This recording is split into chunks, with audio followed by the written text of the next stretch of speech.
SRK knowledge foundation संचालित SRK institute of skills एवं centre for social स्टडीज़ના સહયોગથી આયોજિત ગીતા સાનિધ્ય જ્ઞાન સત્ર 45માં સૌને હૃદયભીનો આવકાર. 18મો અધ્યાય આજે સમાપનને આરે, જ્યારે અધ્યાયના સમાપનને આરે આપણે છીએ ત્યારે શ્રી કૃષ્ણને પ્રાર્થના કરીએ ને દીવો ધરીએ અને કહીએ કે અહીંયાથી આ સંપૂર્ણ નથી થતું, ક્યારેય નથી થવાનું આ સંપૂર્ણ. હે કનૈયા, इस स्नेह की डोर को तोड़ सकोगे? विश्वास के बंधन को छोड़ पाओगे? भगवान जो हो, वियोग का यह स्वरूप भी हमें दिखला दोगे, फिर भी तुम्हारे प्रति दृढ़ समर्पण जो है उसको कहाँ तक अनदेखा करोगे? हे कन्हैया, आखिर आना ही पड़ेगा हर हाल में. કર્મની વાતો કરીએ છીએ, કર્મને યોગ કેવી રીતે બનાવવો અને મોક્ષ તરફ કેવી રીતે ગતિ કરવી, મોક્ષ એટલે શું અને કેવી રીતે આપણા મોહને નિર્મૂલન કરવા, બધી જ વાતો આપણે સાંભળી રહ્યા છીએ, શીખી રહ્યા છીએ. 18મા અધ્યાયના આરે જ્યારે આવી રહ્યા છે, ખૂબ સુંદર મનમાં લાગણી થઈ રહી છે કે અદ્ભુત સફર આપણે બધા જ જીવ્યા છે અત્યાર સુધીની. કૃષ્ણને એમ કહેવાનું, થોડીક પંક્તિઓ લખી છે આજે શરૂઆતમાં કહું છું કે મારી ભૂલ તો થશે જ, મારી ભૂલ તો થશે જ, કારણ કે હું કામ કરું છું. કંઈક તો છૂટશે જ, કારણ કે હું તક સાધું છું. મારી ભૂલ તો થશે જ, કારણ કે હું કામ કરું છું. કંઈક તો છૂટશે જ, કારણ કે તક સાધું છું. ફળની આશા ઊંડે તો રહેવાની જ, કારણ કે મનને દોરીએ જો દોરવાઉં છું. પણ તક જો તું આપે, ભૂલ જો તું સુધારે, તક જો તું આપે ને ભૂલ જો તું સુધારે ને મનને જો તું સંવારે, મારી અને મારા કર્મની બંનેની ગતિ યોગ ગતિ થાય. આ એક વિચાર છે મનનો જે આપની સાથે શેર કર્યો. એની સાથે જ આજના 18મા અધ્યાયના ત્રીજા અને અંતિમ સત્રમાં રસપાન કરવા માટે, આપણને આસ્વાદ કરાવવા માટે કેવલ્યભાઈ સ્માર્તને આમંત્રિત કરીએ.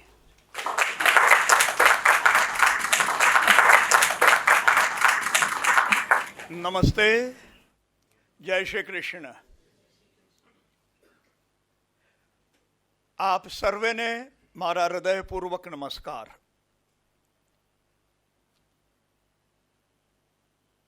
શ્રીમદ ભગવદ્ ગીતા એના રસિયા અને એના તરસિયા, જેને એમાં રસ પણ છે, જેને એને વિશે તરસ પણ છે, એવા તમને બધાને ફરીથી એક વખત મળતા મને આનંદ થાય છે. અદ્ભુત સુંદરો વાતો શ્રી કૃષ્ણના પોતાના સ્વયંના મુખેથી આપણે આ ભગવદ્ ગીતાના માધ્યમમાં પ્રાપ્ત કરી રહ્યા છીએ. અને આ 18મો અધ્યાય ગીતાજીનો લાંબામાં લાંબો અધ્યાય છે. અને તેમાં પણ આપણે આપણા સમયનો ખ્યાલ રાખીને સરસ રીતે આગળ વધી રહ્યા છીએ. એક વસ્તુ યાદ રાખવી, શ્રી કૃષ્ણ સાથે અનુસંધાન થાય તો ગીતાનો ઉપયોગ. શ્રી કૃષ્ણ પોતાના થાય તે ગીતાનો ઉપયોગ. શ્રી કૃષ્ણ આપણામાં જીવે તે ગીતાનો ઉપયોગ. આપણે શ્રી કૃષ્ણમાં જીવીએ તે ગીતાનો ઉપયોગ. એ વસ્તુ મૂળગામી જો બને નહીં તો માત્ર વાણી વિલાસ, પાંડિત્ય અને જેને ગીતાજીમાં જ કહ્યું છે પુષ્પિતામ વાચ, ફૂલ ઝરતી વાણીઓ બોલવી, સાંભળવી અને ખુશ થવું. આપણે 18મા અધ્યાયના શ્લોકોમાં સરસ રીતે દાખલ થઈએ. ગયા સોમવારે આપણે જે વાત બરાબર જોઈ સરસ રીતે કે કઈ રીતે આ 18મા અધ્યાયની અંદર જો તમે ગીતાના યોગને અનુસરો તો કઈ કઈ સિદ્ધિઓ એક પછી એક તબક્કાવાર આગળ વધતી, એક પગથિયા પછી બીજું પગથિયું આપણે પ્રાપ્ત કરીએ છીએ. કાર્ય સિદ્ધિ, કર્મયોગમાં સિદ્ધિ, નૈષ્કર્મ્ય સિદ્ધિ, બ્રહ્મ સાક્ષાત્કાર અથવા બ્રહ્મલીન અથવા બ્રાહ્મી સ્થિતિ, ભક્તિની પ્રાપ્તિ, ભક્તિથી જ્ઞાન અને શ્રી કૃષ્ણ સાથેની એકાકારિતા, કર્મ કરવા છતાં શરણાગતિથી શાશ્વત પદની પ્રાપ્તિ અને બુદ્ધિ યોગથી તમામ દુઃખથી મુક્તિ. આ વાતો આ ગીતાજીના એક પછી એક જે સાક્ષાત્કારો શ્રી કૃષ્ણ ભગવાને 18મા અધ્યાયમાં વર્ણવ્યા છે તે આપણે ગયા સોમવારે જોયા હતા. આજે આપણે બહુ જ સરસ રીતે ટાઈમ મશીનને ધીમું કરીને, ઇફ ઇટ ઇઝ પોસિબલ, કોઈ પણ જાતના ઉતાવળ વગર સમયને વિસરી જઈને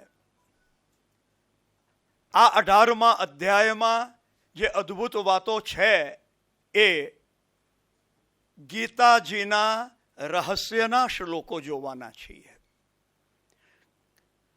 અને આ જે રહસ્યના શ્લોકો છે તેની સાથે આપણે ગીતાજીમાં જ કૃષ્ણ ભગવાને બીજે શું શું વાત કરી છે તેનો પણ સ્પર્શ કરતા રહીશું.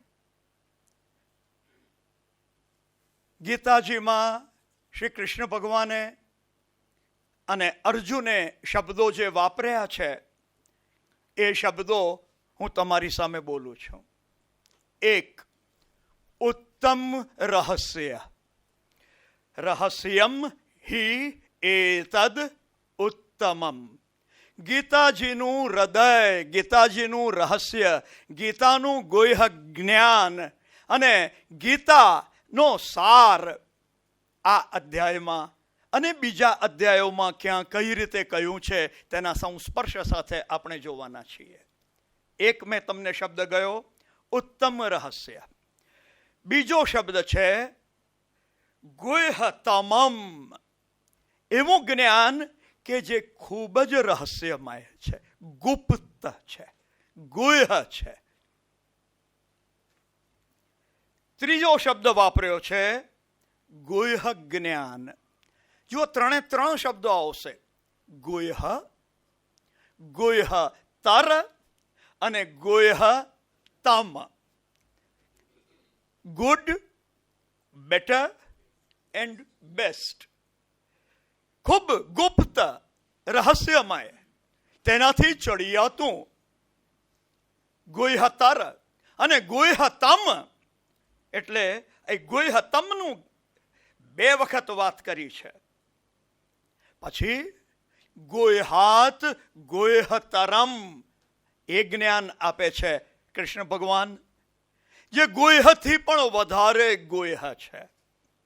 અને છેવટે શ્રી કૃષ્ણ ભગવાન આપણને સમજાવે છે કયું જ્ઞાન? સર્વ ગુહ્યતમમ. બધા જ ગુહ્યોમાં સૌથી વધારે ગુહ્યમાં ગુહ્ય જે જ્ઞાન છે. આ વાતો આજે આપણે જોવાના છીએ.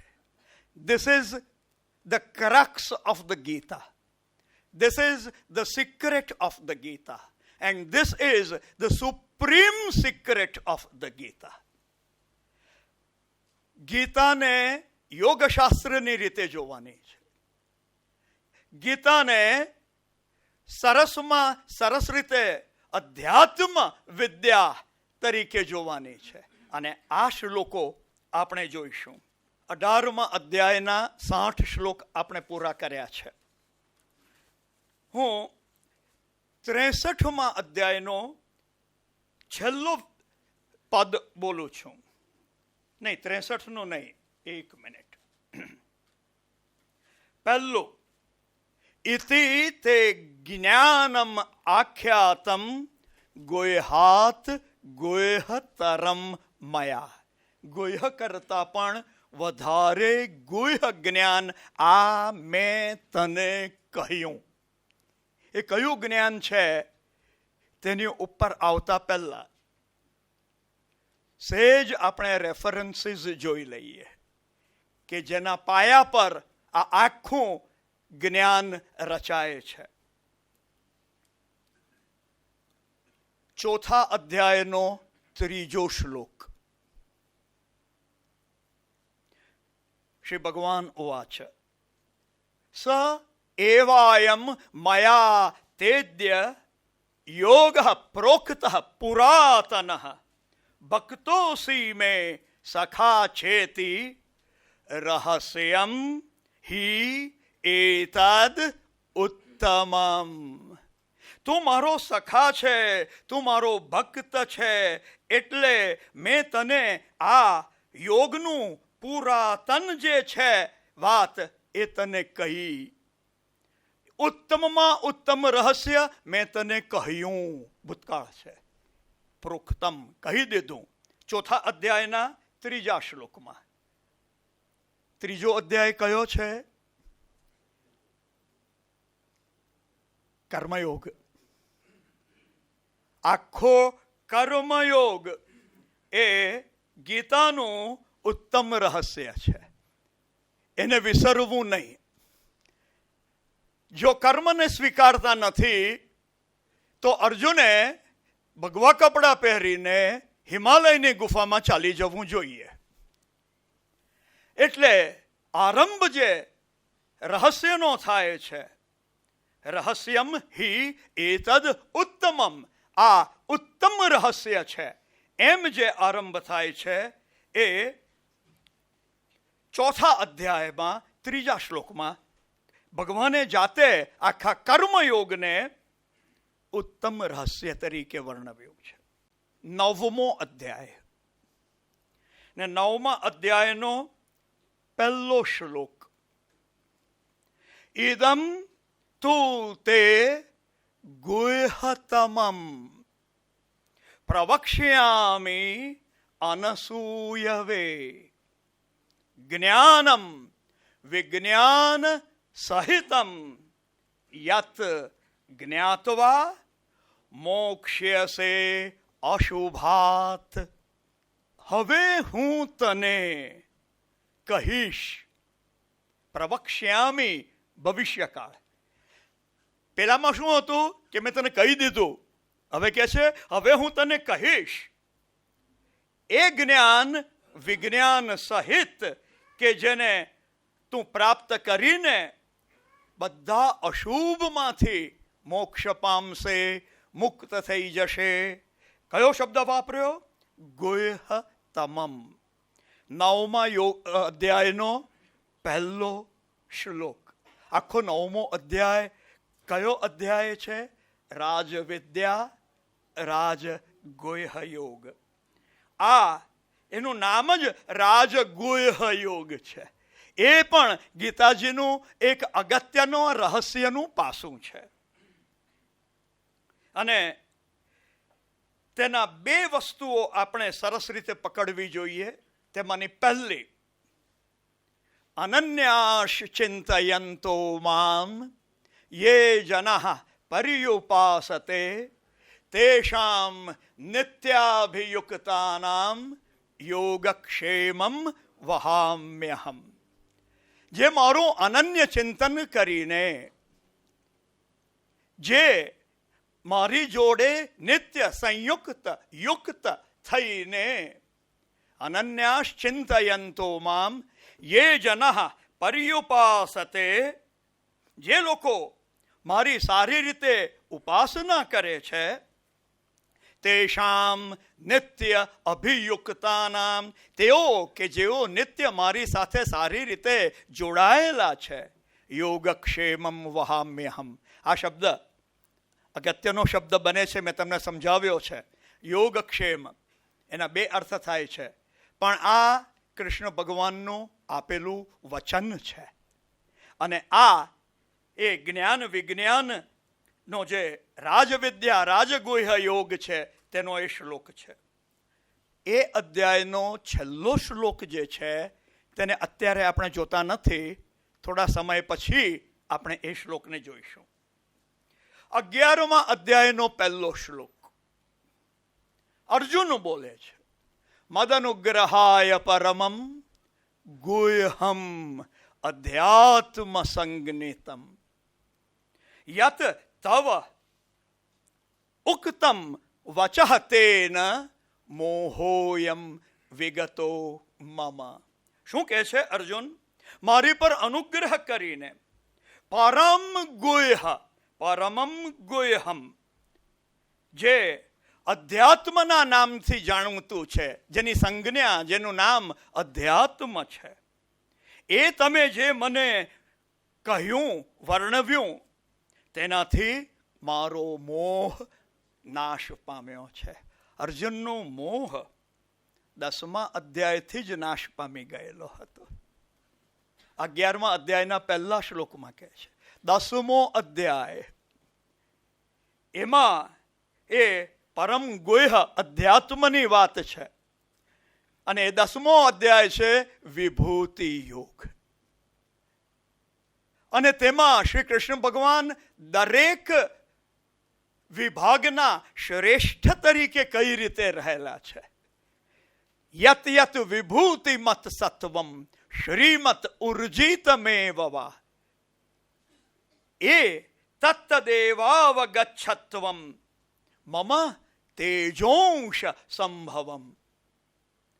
જે વિભૂતિમત સત્વ છે અને જે શ્રીમત છે અને જે ઉર્જાવાન છે, તે મારા જ તેજના અંશમાંથી ઉત્પન્ન થયેલું છે. તે મને જ પ્રત્યક્ષ કરે છે. અને વિભૂતિનો વિસ્તારથી યોગ, આ એક એનું રહસ્ય જે અર્જુનને પ્રાપ્ત થયું 10મા અધ્યાયમાં, અને એના મોહનો નાશ થયો. આપણા બધાનો ગમતો અધ્યાય, કારણ કે નાનામાં નાનો અધ્યાય. આપણે બધાને ગીતા ગમે એટલે નાના છોકરાને પણ મોઢે કરાવી દઈએ 15મો અધ્યાય, કે આ તો આપણને આવડવો જ જોઈએ, આ અધ્યાય નહીં આવડે તો નહીં ચાલે. તેનો છેલ્લો શ્લોક, ઇતિ ગુહ્યતમમ શાસ્ત્રમ. આ મેં તને સૌથી વધારે ગુહ્ય જે શાસ્ત્ર છે તે ઇદમ ઉક્તમ, અહીં કહ્યું, મયા, મારા દ્વારા, અનઘ, હે પાપ રહિત, હે અર્જુન. આ આખો 15મો અધ્યાય એ એક ગુહ્યતમ શાસ્ત્ર છે. અને તેમાં જે અગત્યની વાત કરી છે એ ગુહ્ય વાત છે. પહેલો શ્લોક, જેને સમજવાનું બધાને બહુ અઘરું લાગે. ઉર્ધ્વમૂલમદશાખમ અશ્વત્થમ પ્રાહુ અવ્યયમ છંદાંસી યસ્ય પર્ણાની યહ તમ વેદ સ યહ તમ વેદ સ વેદ વિદ. તે વેદનો જાણકાર બને. શું છે આ ઉર્ધ્વમૂલ? મેં ઘણી વખત અહીંયા તમારી સામે આ વાત કરી છે કે નહીં તે મને ખ્યાલ નથી. આપણા પોતાના ઘરની અંદર આપણા કુટુંબનું વંશ વૃક્ષ, હું, મારા પિતાજી અને તેના ભાઈઓ, એ ભાઈઓ અને પિતાજીના પિતા અને તેના ભાઈઓ, એના આદિ પુરુષ, એક આપણા વંશનો આદિ પુરુષ, એ આપણા કુળનું મૂળ. આ આખું નૃવંશશાસ્ત્ર છે.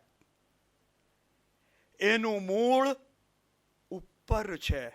તમે એ વંશવૃક્ષ જોશો તો ઉપર ક્યાં તો રામજી હશે, ક્યાં દેવજી હશે, કારણ કે બીજું કોઈ નામ મળતું નથી. એ રામજી કે દેવજીમાંથી નીકળે 2 ભાઈઓ, તેના 5 ભાઈઓ, તેના આટલા છોકરા, તેના આટલા છોકરા, અને નીચે વિસ્તરતું જાય. પરંતુ અધશ્ય ઊર્ધ્વમ પ્રસૃતાસ્તસ્ય શાખા. આ એક, અત્યારે આપણે વધારે આના એક્સપ્લેનેશનમાં જવાના નથી, પણ આખો 15મો અધ્યાય એ ગુહ્યતમ શાસ્ત્ર છે. એમાં બહુ જ ગજબની વસ્તુઓની વાત કરી છે. અને તેમાં શ્રી કૃષ્ણ ભગવાને પોતાના 2 પરમેનન્ટ એડ્રેસ આપેલા છે. આપણે ફોર્મ ભરીએ ને, પરમેનન્ટ રેસિડેન્શિયલ એડ્રેસ,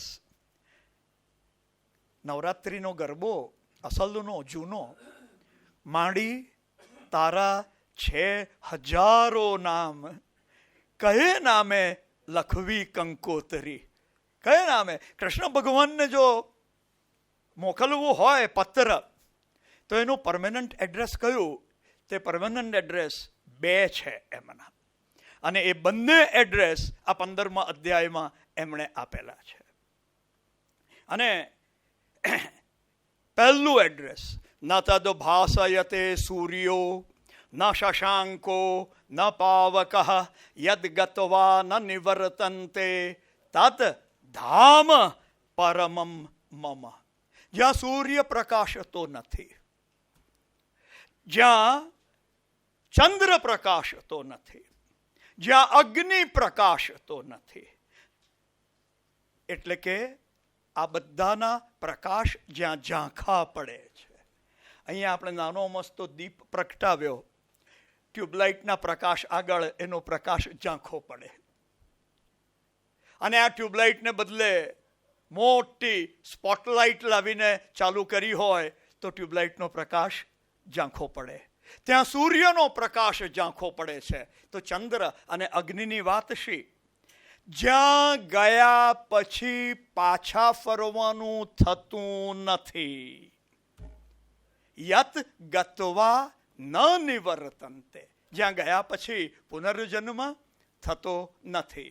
તદ ધામ પરમમ મમ, એ મારું પરમધામ છે, એ મારું એડ્રેસ છે, ત્યાં એ મારી જગ્યા છે. બહુ દૂર છે. અંગ્રેજીમાં 9th ક્લાઉડ અથવા 7મા સ્વર્ગમાં છે. બીજું જે એડ્રેસ આપે છે, સર્વસ્ય ચાહમ હૃદય સન્નિવિષ્ટ, બધાના હૃદયમાં હું સારામાં સારી રીતે બિરાજમાન થયેલો છું.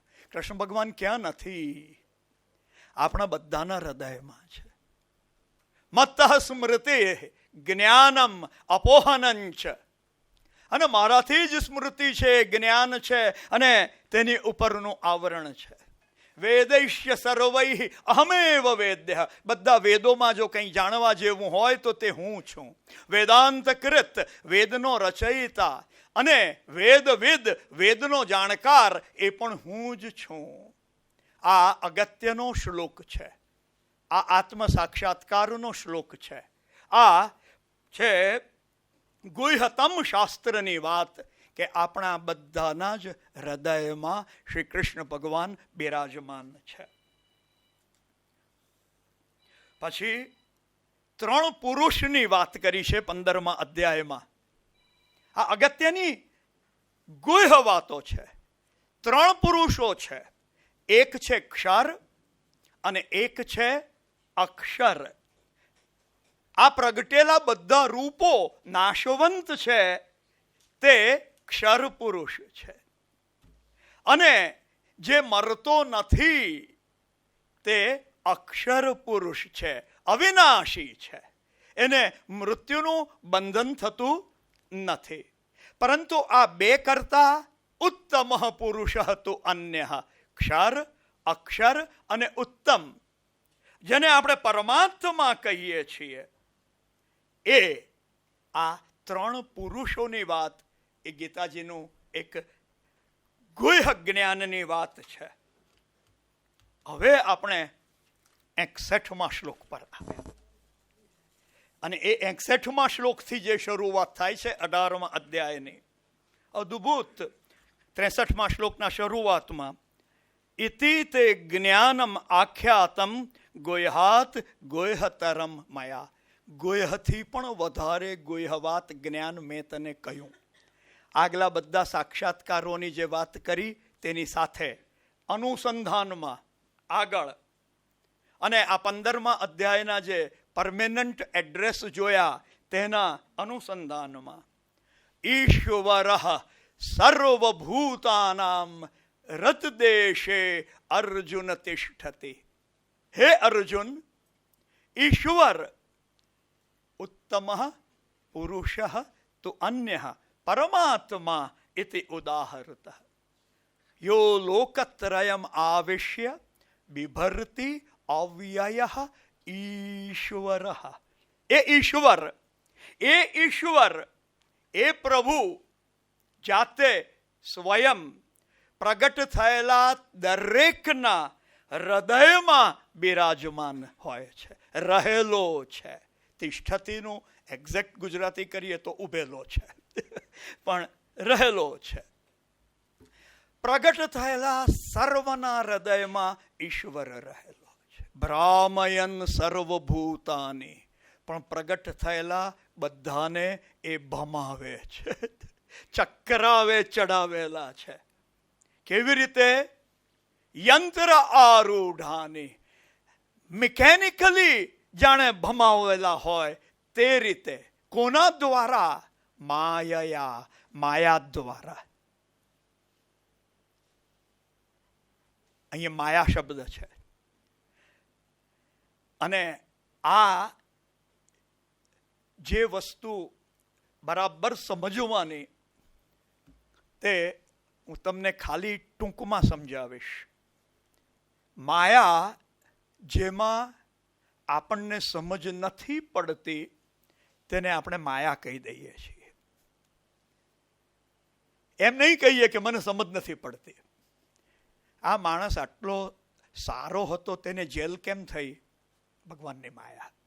આ માણસ આટલો વહેલો કેમ મરી ગયો? ભગવાનની માયા. અરે આ તો તદ્દન શું કહીએ ભ્રષ્ટાચારી અને લાંચીઓ, અને તે આટલો સુખી, તેને નખમાં પણ રોગ નહીં. ભગવાનની માયા.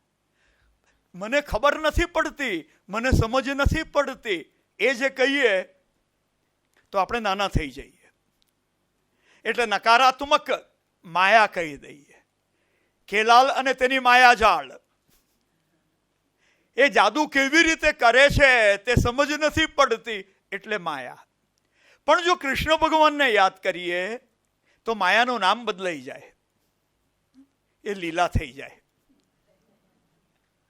બરાબર સમજો. આ દુનિયાથી ભાગી જનારાઓ જેને માયાનું નામ આપે છે, આ જગતને સ્વીકારનારાઓ, કૃષ્ણને માનનારાઓ તેને લીલાનું નામ આપે છે કે આ તો કૃષ્ણની લીલા છે, આ લીલામય છે, અને એમાં આનંદનું તત્વ આવે છે. પણ ખરેખર ભ્રામયન શબ્દ જે છે એ બહુ ગજબનો શબ્દ છે. અહીં કશું પણ સ્થિર નથી, અગતિક નથી. આ જગતમાં બધું જ ગતિ કરે છે અને બધું જ ચક્ર ગતિ કરે છે. બરાબર સમજો. આપણી પૃથ્વી સૂર્યની આસપાસ ચક્ર ગતિ કરે છે. પોતાની ધરી પર પણ ગોળ ફરે છે અને તેની સાથે સાથે સૂર્યને પણ આસપાસ ફરે છે. બધા ગ્રહો આપણા સૂર્યમંડળના તે પણ ગતિ કરે છે. આકાશમાંના તમામ ગ્રહો, નક્ષત્રો અને એ આખું દૂધગંગા, આકાશગંગા, નિહારિકા બધું જ ગતિ કરે છે, ચક્ર ગતિમાં છે. અને આ બધાને સમાવીને જે મોટું બને છે બ્રહ્માંડ, એ જાતે ગતિ કરે છે. અને આ કઈ રીતે ગતિ કરે છે સમજ નથી પડતી. કૃષ્ણની માયાથી. યંત્રારૂઢાની માયા. આ આખું ગતિશીલ છે. અને આ બહાર જે જોઈએ છીએ તે જ નહીં. તમે એટમને પકડો તો પ્રોટોન અને ન્યુટ્રોન અને એટમ, ત્યાં પણ ગતિ જ છે. કોઈ પણ વસ્તુ ભમતી નથી એવું નથી. ભ્રામયન સર્વભૂતાની. અને આ સમજવા માટે શ્રી કૃષ્ણ ભગવાનની રાસલીલા સમજવી પડે. શ્રી કૃષ્ણ ભગવાનની રાસલીલા. બધા જ ગોળ ઘૂમે છે અને બધાની જ સાથે શ્રી કૃષ્ણ છે. જે મહારાસની વાત છે, આ ગુહ્યતર જ્ઞાન શ્રી કૃષ્ણ ભગવાન સમજાવી રહ્યા છે. એ ઈશ્વર કે જે આ બધા જ સમગ્ર વિશ્વને ભમાવે છે, એ દરેકના હૃદયમાં રહેલો છે. Never forget this. ઈશ્વર સર્વભૂતાનામ હૃદ્દેશે અર્જુન તિષ્ઠતિ. પછી શું કહે છે? તમ એવ શરણમ ગચ્છ. તું તેને શરણે જા. મહામંત્ર કયો? શ્રી કૃષ્ણ શરણમ મમ. શ્રી કૃષ્ણ શરણમ મમ. મહામંત્ર. પણ શ્રી કૃષ્ણને શરણ જવું એટલે શું? મને આવી રીતે હસીને કહેવાની ટેવ છે. કદાચ તમારી સામે એકાદ વખત બોલી પણ ગયો હોઈશ. આપણા જે કંઈ પણ ઘર બહાર અને દાગીના સેફમાં મૂકેલા હોય તે, અને શેર સર્ટિફિકેટ ને ફિક્સ ડિપોઝિટ્સ ને બેંક બેલેન્સ ને એ બધું રોકડું કરી દેવાનું અને દ્વારકા જવાનું કે મથુરા જવાનું કે વૃંદાવન જવાનું કે તમને જે કૃષ્ણ ભગવાનનું મંદિર ગમતું હોય બાંકે બિહારી પાસે જવાનું ને ત્યાં બધું અર્પી દેવાનું. ભગવાનનું તારે શરણે આવ્યો. એને સમર્પણ કહેવાય. તમ એવ શરણમ ગચ્છ. બીજી જ મિનિટે ત્યાંથી બહાર નીકળીને પહેલી ક્રિયા શું કરવી પડે? તૂટેલું પ્લાસ્ટિકનો ડબ્બો ઉકરડામાંથી કે પતરાનો ટીન શોધીને મંદિરની બહાર બેસીને નયો પૈસો નાખીને ખખડાવવો પડે કે આમાં કંઈ નાખો, સાંજ પડે એટલે મને ભૂખ લાગવાની છે. દેટ ઇઝ નોટ શરણાગતિ. પ્રભુને શરણ જવું. તમ એવ શરણમ ગચ્છ. બહાર નથી જવાનું. ઈશ્વર સર્વભૂતાનામ હૃદ્દેશે અર્જુન તિષ્ઠતિ.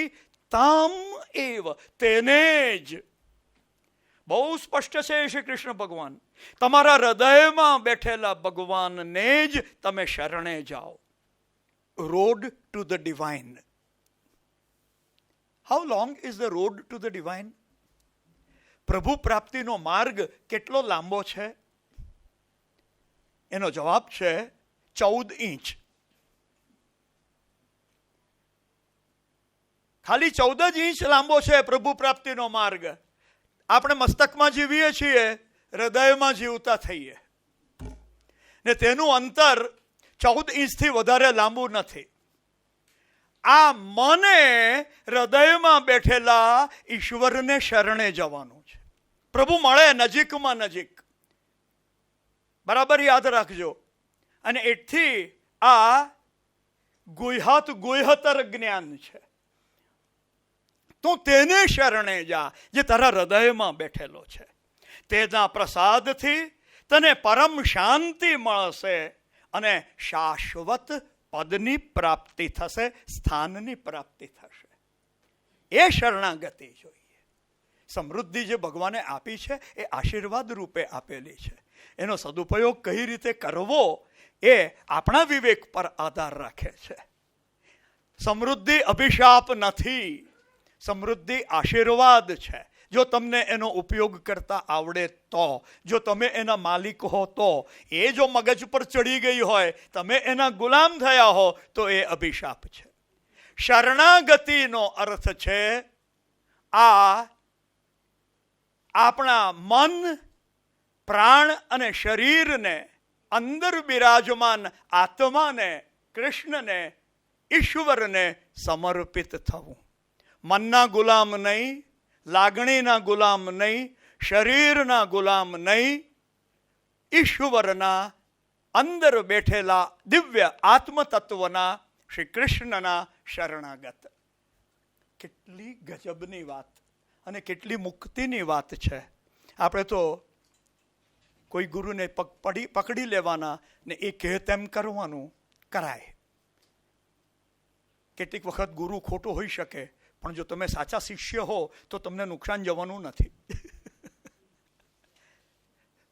પણ ગુરુ ખોટો હોઈ શકે છે. ચેતતા રહેવું. કલિયુગ છે.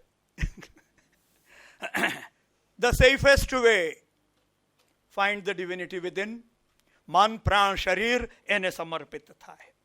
આ સમર્પણની જે વાત કરી તેને માટે આ શબ્દ જે આવ્યો છે, ઇતિ તે જ્ઞાનમ આખ્યાતમ ગુહ્યાત ગુહ્યતરમ મયા. આ મેં તને ગુહ્ય કરતા પણ વધારે ગુહ્ય જ્ઞાન મારા દ્વારા કહેવાયું. વિમૃશ્ય એતદ અશેષેણ. આમાં કંઈ બાકી અવશેષ શેષ ભાગાકાર કર્યા પછી બચે તેમ શેષ બચે નહીં. અશેષેણ એતદ આની ઉપર વિમૃશ્ય ચિંતન કર, વિચાર કર, મનન કર, નિધિધ્યાસન કર, એને સમજ, કંઈ બાકી નહીં બચે તે રીતે. યથેચ્છસી તથા કુરુ, અને તને જેમ ફાવે તેમ કર.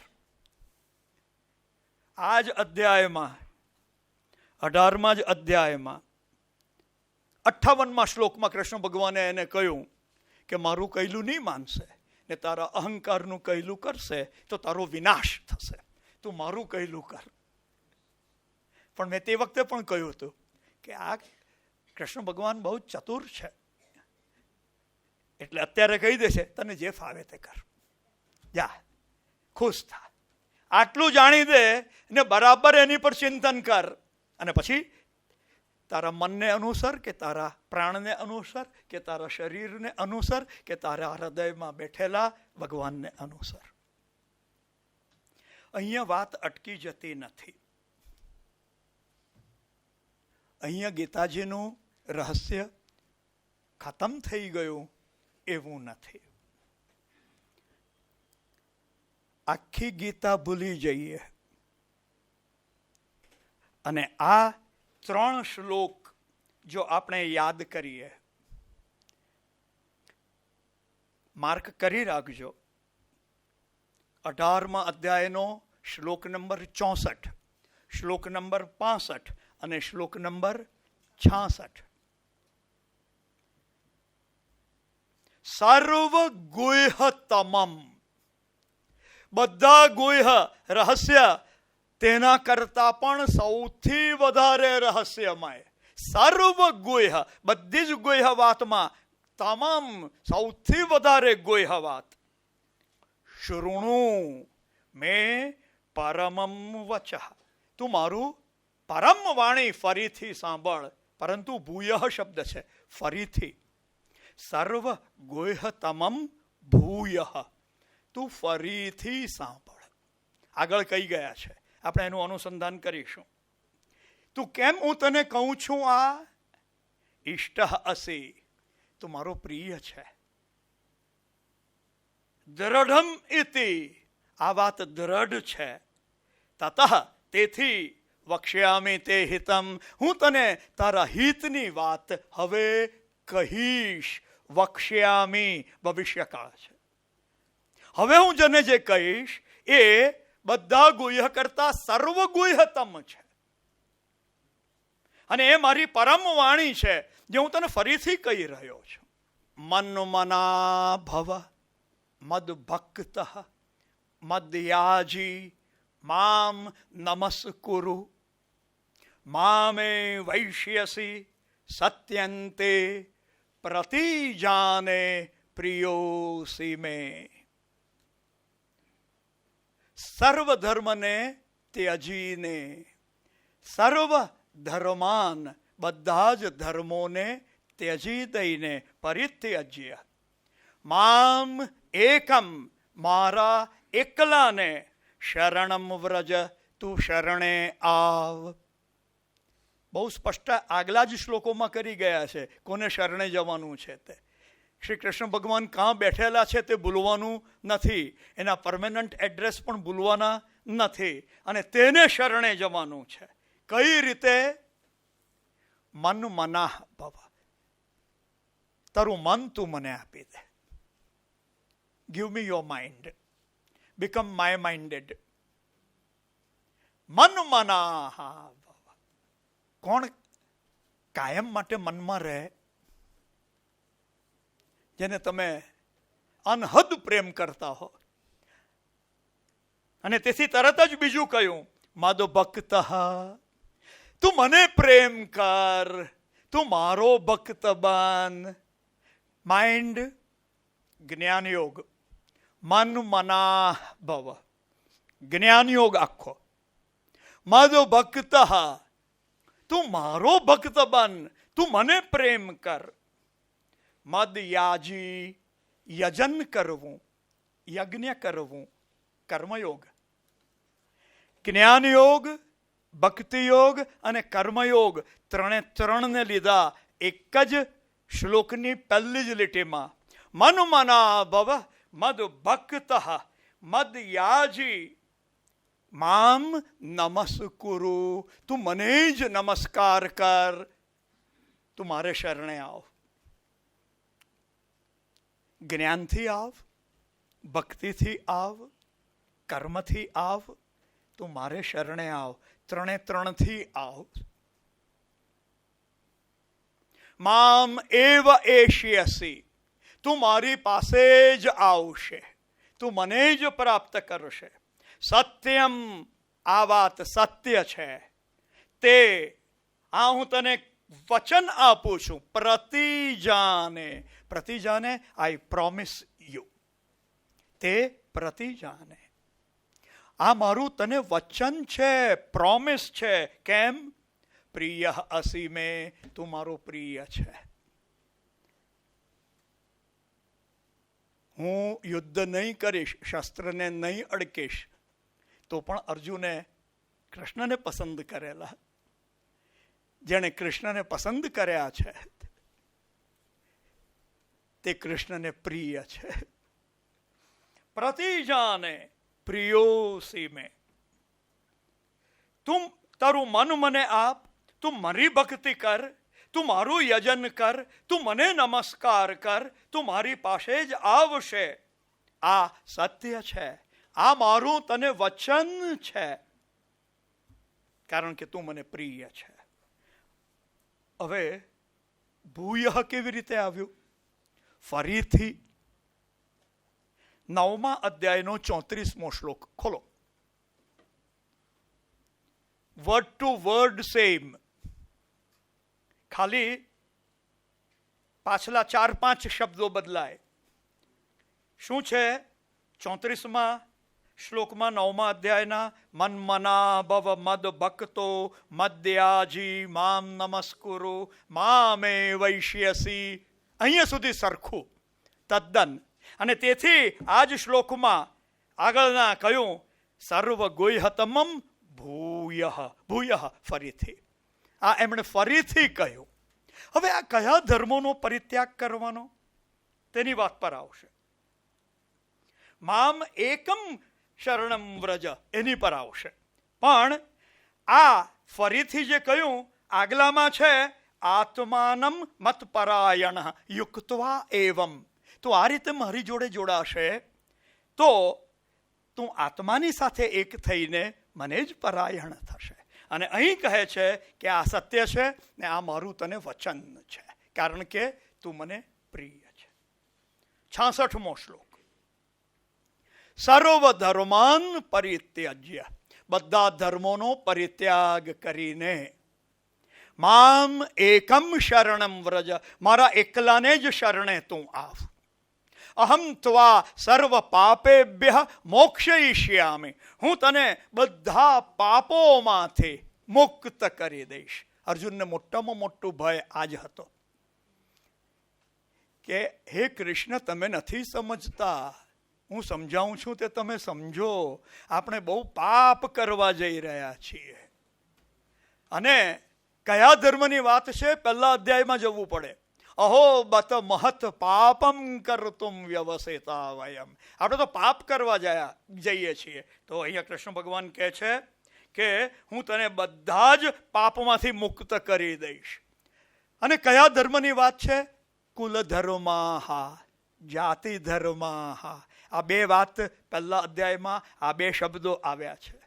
અને અર્જુનનું કહેવું એમ છે કે આ યુદ્ધમાં આપણા યોદ્ધાઓ નાશ પામશે, મરી જશે, એટલે આપણા કુળ ધર્મ નાશ પામશે, જાતિ ધર્મ નાશ પામશે, ને ધર્મ નાશ થાય એટલે આખું કુળ નાશ પામશે. સ્ત્રીઓ પ્રદૂષિત થશે, વર્ણસંકર પ્રજા થશે, અને વર્ણસંકર પ્રજા થાય તો તે પિંડદાન નહીં કરી શકે, ને પિંડદાન નહીં કરી શકે એટલે આપણા પૂર્વજોનો ને આપણા બધાનો અનિયત કાળ સુધી નર્કમાં નિવાસ થશે. આ એનો મોટો પ્રશ્ન હતો. સર્વધર્માન પરિત્યજ્ય, બધા ધર્મોને છોડીને તું મારે શરણે આવ. બીજા કયા ધર્મો છે જેને છોડી દઈ શકાય કુલ ધર્મ જાતિ ધર્મ કરતા? હું કાકા છું કોઈનો, તેને કેમ મારું? હું દાદો છું કોઈનો, કેમ મારું? આ મારા દાદા જેવા છે, તેને કેમ મારું? મારો પતિ તરીકેનો ધર્મ, મારો પુત્ર તરીકેનો ધર્મ, આ બધા ધર્મો પણ જો પ્રભુને શરણે જઈએ તો છોડી શકાય. સર્વધર્માન પરિત્યજ્ય. અને બીજા અન્ય ધર્મોની વાત કરવી હોય તો પણ કરી શકાય. પણ ગીતાજી વખતે કૃષ્ણ ભગવાને જ્યારે આ વાત કરી ત્યારે મોહમ્મદ સાહેબ જન્મેલા નહીં હતા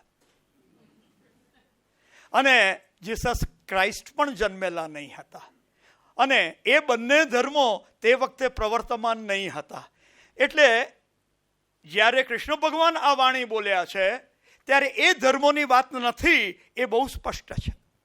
પરંતુ વર્તમાન કાળમાં એને સામેલ કરવા હોય તો કરી શકાય, કારણ કે સર્વધર્માન પરિત્યજ્યની વાત છે.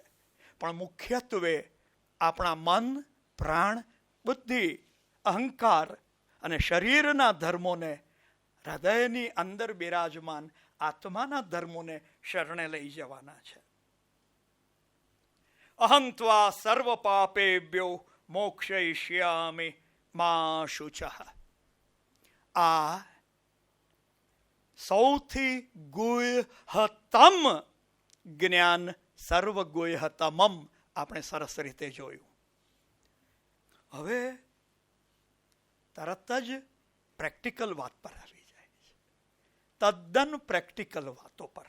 જે તપશ્ચર્યા કરવા નહીં માંગતું હોય, જે મારો ભક્ત નહીં હોય, જેણે આ મારી વાણી સાંભળવી નહીં હોય, અને જે મારામાં ખોડ ખામી જોતો હોય, મારું અવહેલના કરતો હોય, તેને તારે આ જ્ઞાન આપવું નહીં. 67મો શ્લોક છે. આ જ્ઞાન દરેકને ફ્રી લાણી કરવાની નથી. કુપાત્રે દાન નહીં થાય એવું આ જ્ઞાનનું દાન જેને તપશ્ચર્યા નથી કરવી, જેને ભક્તિ નથી કરવી, જેણે આ સાંભળવાની ઈચ્છા નથી, બે અર્થ છે શુશ્રૂષવેનું, જેણે સેવા કરવી નથી, શુશ્રૂષા કરવી નથી, અને જેણે સારી રીતે સાંભળવું નથી, તેને ન વાચ્યમ, આ કહેવાનું જ નહીં. અને જે મારી અવહેલના કરતું હોય, જેને કૃષ્ણ કોણ છે તે ખબર જ નહીં હોય, અને એમાં ખામી જોતા હોય, ખામી જોનારી વ્યક્તિ ઘણી બહુ સરસ હોય છે, અને એને આપણે છિદ્રાન્વેષી કહીએ છીએ. બધી સારી વસ્તુમાં આખા સફેદ કાગળ પર, કોરા કાગળ પર ખૂણામાં એક જગ્યાએ કાણું હોય, આ તો કાણાવાળો કાગળ છે, એને છિદ્ર જ દેખાય, એને છિદ્રાન્વેષી કહેવાય.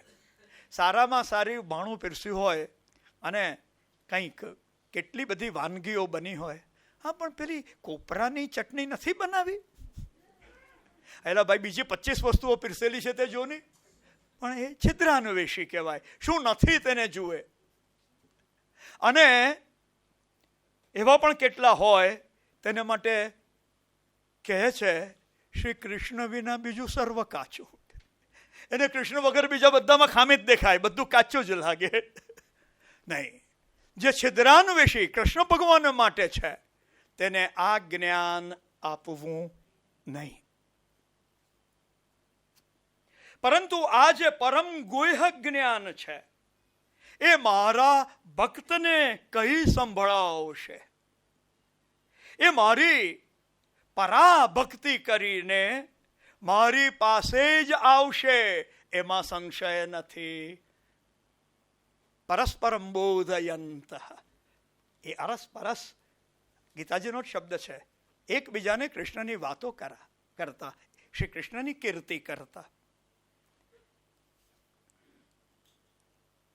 અને આ રીતે જે મારા ભક્તને આ મારી પરમ વાણી કહી સંભળાવશે, તે આ મનુષ્ય લોકમાં એના કરતા વધારે પ્રિય કર્મ કરનારો નથી અને હશે નહીં.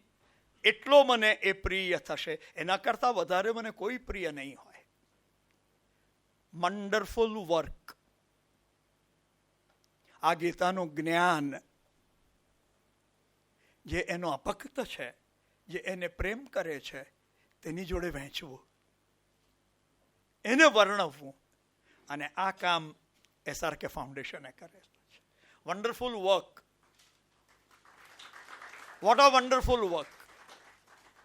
અને તે આ મનુષ્ય લોકમાં એના કરતાં વધારે મને પ્રિય કોઈ હતું નહીં અને થશે નહીં. જે આ આપણો સંવાદ એનું અધ્યયન કરશે, જાતે સ્વયં જે આ આપણા ધર્મ સંવાદનું અધ્યયન કરશે, તે જ્ઞાન યજ્ઞ દ્વારા હું એનાથી તુષ્ટ ઇષ્ટ પ્રસન્ન થઈશ, એવો મારો મત છે. એવો મારો મત છે. આ શ્લોકો અગત્યના છે, પણ સર્વગુહ્યતમ વાત પૂરી થઈ ગઈ છે. આ વ્યવહારુ વાતો છે.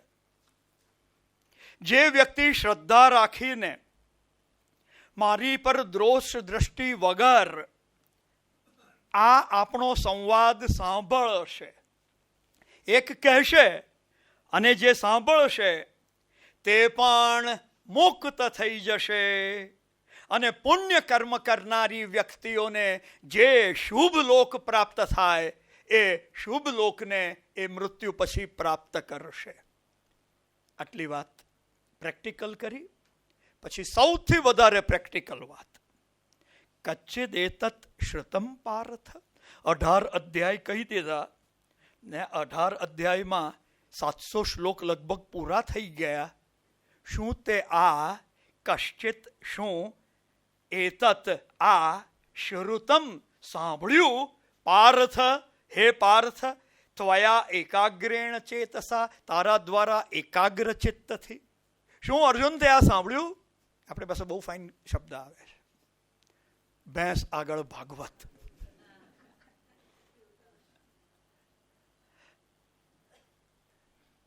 સીતાનું હરણ થયું, પણ પછી વાત જ નહીં આવી હરણની સીતા પાછી થઈ કે નહીં થઈ. શું અર્જુન એકાગ્ર ચિત્તથી તે આ વાત સાંભળી? શું તારું અજ્ઞાન અને તેનો સંમોહ તારો નાશ પામ્યો, હે ધનંજય? કૃષ્ણ ભગવાન બધાને બરાબર ઓળખે. Physically present, mentally absent. દરેક જગ્યાએ બને કોઈ બોધ આપતું હોય ત્યારે એ કોઈને ગમતું હોતું નથી. હવે અર્જુન બોલે છે. કૃષ્ણ ભગવાનના વાક્યો પૂરા થયા અને અર્જુન બોલે છે. આ મેં વાસુદેવ અને પાર્થ એ બંનેનો અદ્ભુત સંવાદ જે રોમાંચકારી છે એ મેં સાંભળ્યો, જે વ્યાસના પ્રસાદથી સાંભળવાનો મળ્યો. વ્યાસ પ્રસાદાત શ્રુતવાન. જો કેટલી ઓનેસ્ટી છે. 2 પ્રકારે વ્યાસનો પ્રસાદ છે. અર્જુનને દિવ્ય દ્રષ્ટિ હતી, એ વ્યાસની કૃપાથી મળી હતી. અને આ આખું લખ્યું છે વ્યાસ ભગવાને, એટલે આ વ્યાસ પ્રસાદાત શ્રુતવાન. અને આ ગુહ્યમ અહમ પરમ, મેં સાંભળી આ ગુહ્ય વાત, યોગની વાત સાંભળી. યોગેશ્વર કૃષ્ણથી સાક્ષાત જે કહેલી પોતે જાતે, તે આ વાત છે.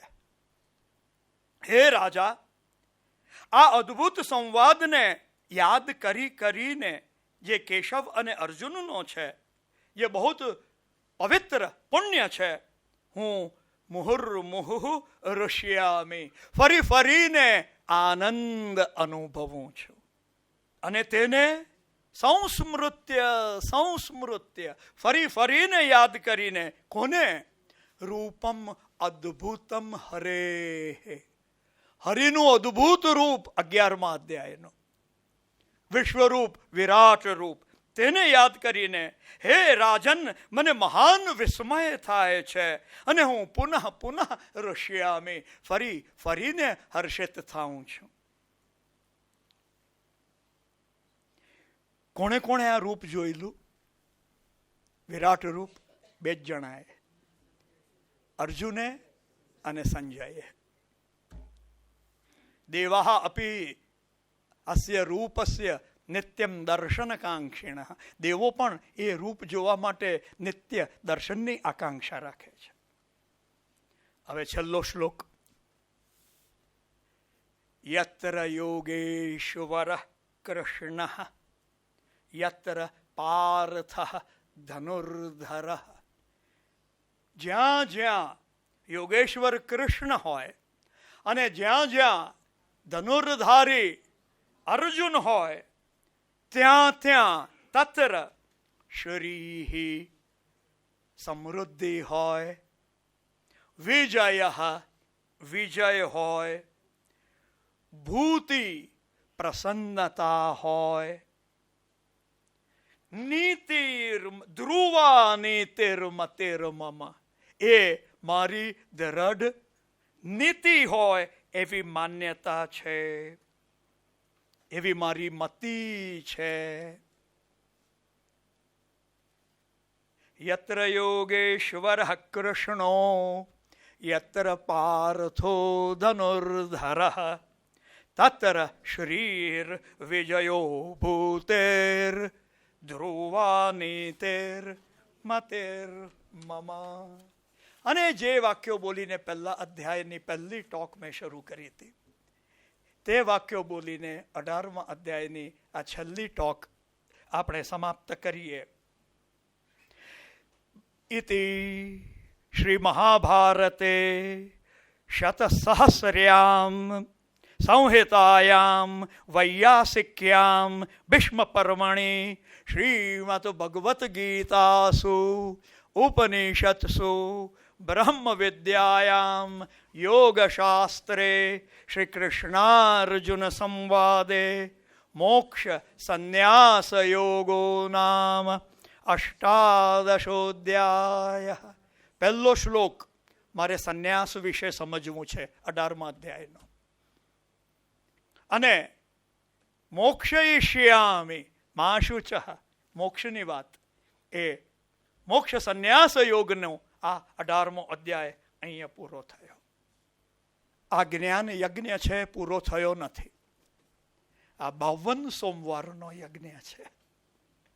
અને તમને બધાને આ SRK ફાઉન્ડેશન તરફથી, કમલેશભાઈ તરફથી, આપણા તેજલબેન તરફથી આ અદ્ભુત કાર્યની પ્રાપ્તિ થઈ છે.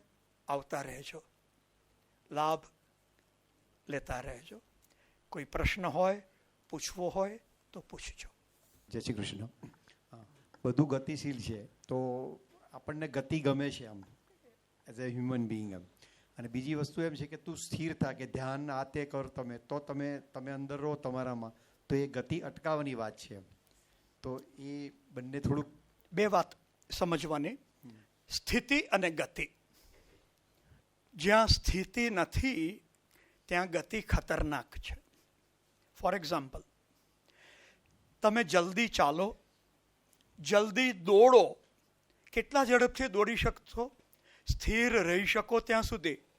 અમુક હદથી ઉપરની ગતિ કરી તો તમે પડી જશો, ઘૂંટણ છોલાશે.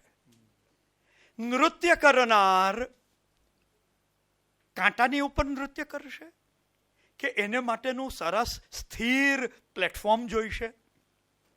પહેલી સ્થિતિ જોઈએ અને સ્થિતિ ઉપર ગતિ થાય. એટલે સ્થિતિ અને ગતિ સાથે ચાલે. મોટર એક જ પૈડામાં પંક્ચર થાય તો એની સ્થિતિ ડિસ્ટર્બ થઈ જાય, એટલે એની ગતિ બંધ કરી દેવી પડે. એટલે સ્થિતિ અને ગતિ એકબીજાના પૂરક છે. ચાંદ પર પહોંચવાવાળા રોકેટની ગતિ કેટલી, પણ રોકેટ લોન્ચર કેવું બનાવવું પડે કે જે આખો થ્રસ્ટ એનો સહન કરી શકે. એ પ્લેટફોર્મ, એ લોન્ચિંગ પેડ એ સ્થિતિ છે. એ આંતરિક સ્થિતિમાં સ્થિત થઈને જ્યાં પ્રભુ બિરાજમાન છે, હૃદ્દેશે અર્જુન તિષ્ઠતિ, એ ત્યાંથી ગતિ થવી જોઈએ. અને આ વિશ્વ વિશ્વાધારમ, એ આધાર આપનાર સ્વયં છે એટલે ગતિ કરે છે. એટલે મનની ગતિ સ્થિર કરવી એવી વાત સમજવાનું ને કે મનની ગતિ સ્થિર કરવી પછી જ મનનો સાચો ઉપયોગ થાય, નહીતર મન માકડું. યસ.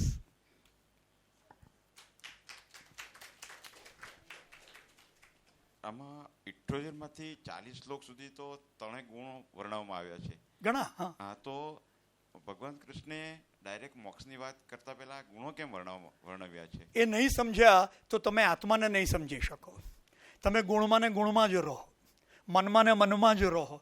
સત્વગુણ, રજોગુણ, લાગણીઓમાં ને ઉન્માદમાં ને કામનાઓમાં જ રહો, અને શરીરમાં ને તમસમાં જ રહો. આ ત્રણમાં ને ઓળખ્યા તો તમને કૃષ્ણ ભગવાનનો બોધ યાદ આવે કે નિસ્ત્રય ગુણ્યો ભવ અર્જુન.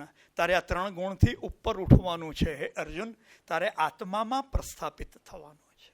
એટલા માટે બરાબર ગુણોનો વિભાગ સરસ રીતે સમજાવ્યા છે.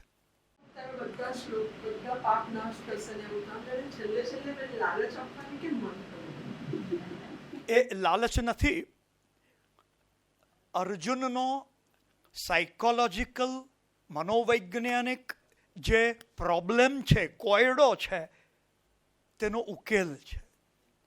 અર્જુનને એમ જ હતું કે આપણે પાપ કરવાના અને આપણા બધાની દુર્ગતિ થવાની, ને તમારી પણ ને મારી પણ ને બધાની, અને આપણે ધર્મમાં પણ ભ્રષ્ટ થવાના. અતઃ ભ્રષ્ટ તતઃ ભ્રષ્ટ, બધે ભ્રષ્ટ જ થવાના.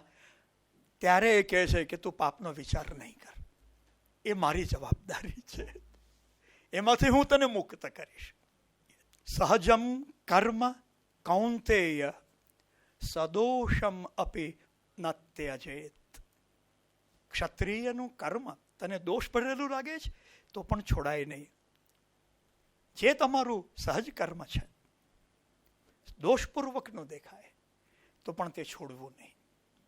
આપણા હૃદયમાં શ્રી કૃષ્ણ છે તો પછી માણસ ચોરી કેમ કરે છે? બહુ સરસ. ગીતાજીમાં જ આ પ્રશ્ન પૂછ્યો. અથ કેન પ્રયુક્તોયમ પાપમ ચરતિ પુરુષ. કોણ દોરાવે છે? આ કોનાથી ધકેલાઈને પુરુષ, વ્યક્તિ પાપનું આચરણ કરે છે? અનઇચ્છન અપી વાર્ષ્ણેય, એની ઈચ્છા નથી હોતી પાપ કરવાની તો પણ એ પાપ કરે છે.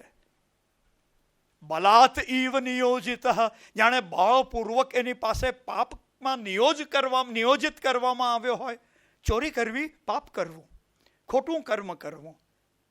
તેનો જવાબ કૃષ્ણ ભગવાને આપ્યો છે.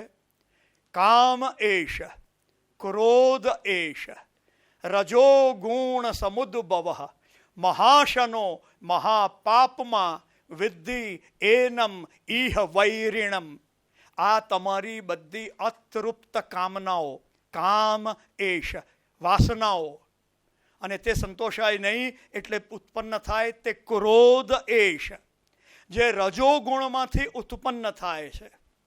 એ બધું બરખી જાય છે, બરખી જનારા છે. મહાઅશન, મહાપાપમાં, એ જ બધા મહાન પાપ કરાવનાર છે. એને તું અહીંયા તારા વેરી તરીકે ઓળખ. વિદ્ધિ એનમ ઇહ વૈરિણમ. તો પાપ કરાવનાર, ચોરી કરાવનાર આત્મા નથી. હજુ આપણા પ્રાણ, આપણા વિષયો, કામનાઓ, ઈચ્છાઓ, વાસનાઓ અને આપણા ક્રોધ, આપણા 6 દુશ્મનો, કામ, ક્રોધ, મદ, લોભ, મત્સર, આ જે છે એ આપણની પાસે ચોરી કરાવે છે, પાપ કરાવે છે. જે વૈદિક પરંપરા કે વેદાંતના જે સિદ્ધાંતો, જી, તબ, જ્ઞાન હા, અને ટોલરન્સ, હા, હવે અને આ રીતે સમજી શકાય કે આમાંથી ટોલરન્સ એક કદાચ થોડુંક વીકનેસ હતી વૈદિક પરંપરાની. એટલે એને કાઉન્ટર કરવા માટે Krishna as a rebel against the વૈદિક પરંપરા એણે કર્મ અને સાચું કર્મ કરવાના સિદ્ધાંત સ્થાપિત કરવા માટે ભગવદ્ ગીતાનું સર્જન કર્યું. દરેક જણને પોતાની માન્યતા, પોતાનો અભિગમ રાખવાની સ્વતંત્રતા છે.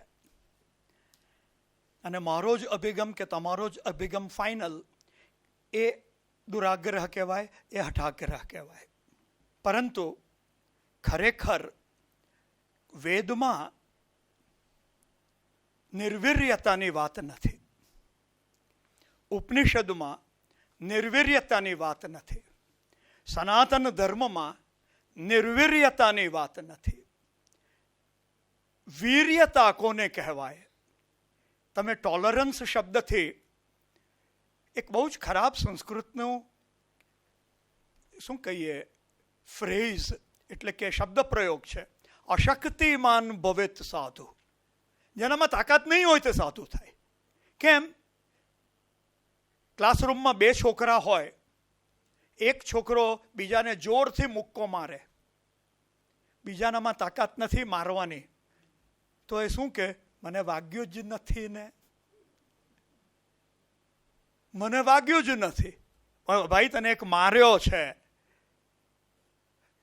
ગાંધીજી કે બીજો ગાલ દાસ, એક તમાચો પડે તો સહિષ્ણુ બનવાનું, બીજો ગાલ રજૂ કરવાનો, પણ ત્રીજો ક્યાંથી લાવવાનો? ત્રીજો પહેલાનો જ ગાલ થવો જોઈએ. 2 ગાલ આપણા, તેને સહિષ્ણુતા કહેવાય. પણ જે અસામાજિક તત્વો છે, જેને બીજી કોઈ ભાષા આવડતી નથી, જેને લાતો કે ભૂત કહીએ છીએ, તેને તમે બાતોं से મનાવી નહીં શકો. સહિષ્ણુતા શબ્દને બદલે સદભાવના શબ્દ રાખવો જોઈએ. બધાને માટે સદભાવના રાખો. પણ જે હાનિકારક છે, અહિંસા, માકડ પણ નહીં મરાય, મચ્છર પણ નહીં મરાય. ના, એ તો મારવા જ પડે.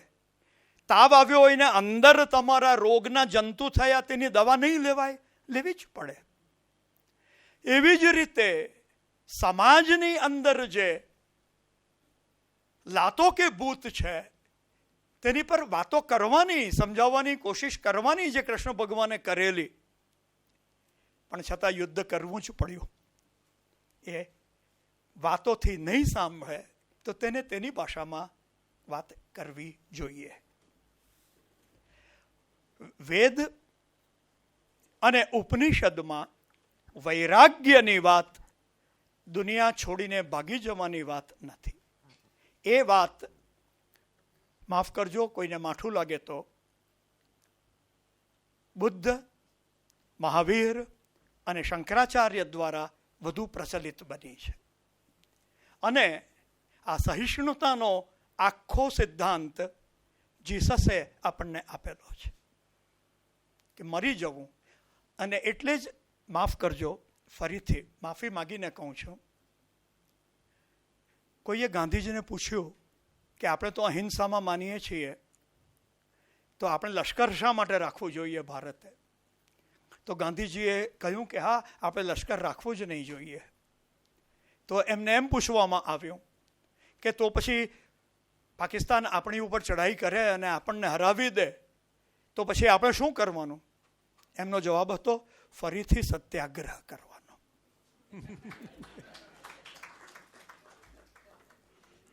આપણે તમે મને કીધું ને કે મોહમ્મદ સાહેબના પહેલા કૃષ્ણ હતા, પણ મોહમ્મદ સાહેબના જે અનુયાયીઓ છે તે જે બધું કરી રહેલા છે, સમજો, તો એમને કર્મનું ફળ કેમ નથી મળતું? એમ આપણે ક્યાં જાણીએ છીએ?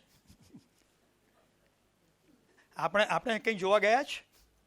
એને કર્મનું ફળ કયું મળતું હશે, કે રીતે મળતું હશે, એ આપણી પાસે કોઈ માહિતી, ડેટા નથી. પણ પ્રજાની દ્રષ્ટિએ જોઈએ, દેશોની દ્રષ્ટિએ જોઈએ તો એ લોકો વધતા જાય છે અને આપણે ઘટતા જઈએ છીએ. મારા સાહેબ, મચ્છર કેટલા વધે છે, આપણે ટકીએ જ ને. મનુષ્ય પ્રજાતિ નાશ પામી ગઈ. પણ આપણી આ પર્ટિક્યુલરલી હિન્દુઇઝમ જે ગણીએ તે તો ઘણું બધું ઓછું થઈ ગયું. એમ જે વર્ષો પહેલા પ્રપોર્શનેટલી જે હિન્દુઇઝમમાં ઘણો કચરો છે જે ઓછો થવો જોઈએ. એ પણ આપણે જાગતા રહેવાનું છે. ધર્મના પાલન માટે સાચો વિવેક હોવો ખૂબ જરૂરી છે. બિલકુલ. એ વિવેક જ્યારે ઘણીવાર ઘટના બની જાય પછી જાગૃત થાય છે. તો પહેલેથી આપણે કેવી રીતે એને વધારે એનાથી કેળવી શકાય એમ? મન મના ભવ મદ ભક્ત મદ્યાજી મામ નમસ્કુરુ. આ ફોર્મ્યુલા છે. પછી બધું જ અંદર બેઠેલો સારથી જાતે તમારો રથ ચલાવશે ને ભૂલ થશે નહીં. હું તમારા બધાનો ખૂબ આભાર માનું છું. હું ફરીથી તમને બધાને નમસ્કાર કરું છું અને વિશેષ કમલેશભાઈને, તેજલબેનને અને ગોવિંદ કાકાને મારા ખાસ નમસ્કાર કહેજો. What a beautiful work, what a beautiful work SRK foundation. Thank you. અને મેં કહ્યું તેમ આ ચાલુ રહેવાનું છે, આ ચાલુ રહેવાનું.